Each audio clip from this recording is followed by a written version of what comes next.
Hi అండి, నమస్తే. నేను Jhansi. Welcome to our channel all in one channel. ఎలా ఉన్నారండి? అందరూ బాగున్నారా? నేనైతే చాలా బాగున్నాను. మీరు కూడా చాలా చాలా బాగుండాలని మనస్ఫూర్తిగా కోరుకుంటున్నాను. ఈరోజు మీకు మంచి కర్రీ రెసిపీ అయితే షేర్ చేస్తున్నానండి. టేస్ట్ అయితే అదిరిపోతుంది. ఒకసారి ఇలా ట్రై చేయండి, చాలా బాగుంటుంది. ఇలా ముందుగా ఆనియన్స్ 2 కట్ చేసుకున్నానండి. ఒక టమాటా కట్ చేసుకున్నాను. ఎండు రొయ్యలు కొన్ని ఒక 100 గ్రాములు తీసుకుని ఇందులో వేసుకున్నాను. అలానే గోంగూర కూడా ఒక 100 గ్రాములు గోంగూర కూడా తీసుకున్నానండి. ఇవన్నీ కడిగేసి ఒక పక్కన పెట్టుకున్నాను.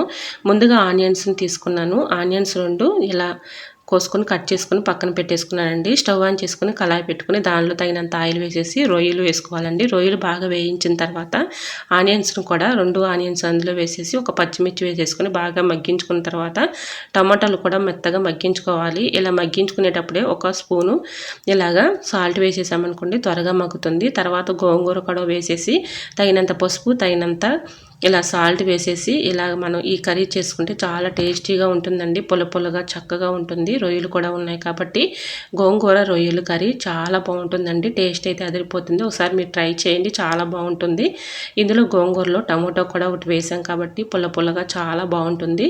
ఇలాగా గోంగూర ఎండు రొయ్యలు చాలా టేస్ట్ అయితే అదిరిపోతుందండి. పిల్లలైనా పెద్దవాళ్ళైనా అసలు తినని వారైనా చాలా టేస్టీగా ఉంటుందండి. ఒకసారి ఇలా ట్రై చేయండి. ఇలా తగినంత లాస్ట్లో కొంచెం ఇలా ఒక స్పూన్ కారం వేసేసి ఈ విధంగా కొన్ని వాటర్ పోసి మూత పెట్టి ఒక 10 నిమిషాలు లో ఫ్లేమ్లో పెట్టి ఇలా చక్కగా మగ్గించుకున్న తర్వాత కట్టేసామనుకోండి స్టవ్, కర్రీ అయితే చాలా టేస్టీగా అయితే ఉంటుందండి.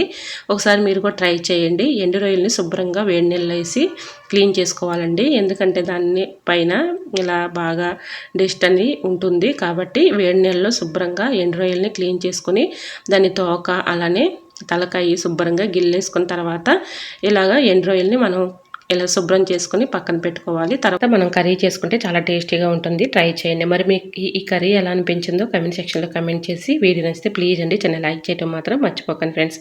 ఓకేనండి, మరొక వీడియోతో మళ్ళీ మీ ముందుకు వచ్చేస్తాను. అంతవరకు బాయ్. అందరూ బాగుండాలి, అందులో నేను ఉండాలని ఆశిస్తూ నేను మీ Jhansi. Thanks for watching. Bye by.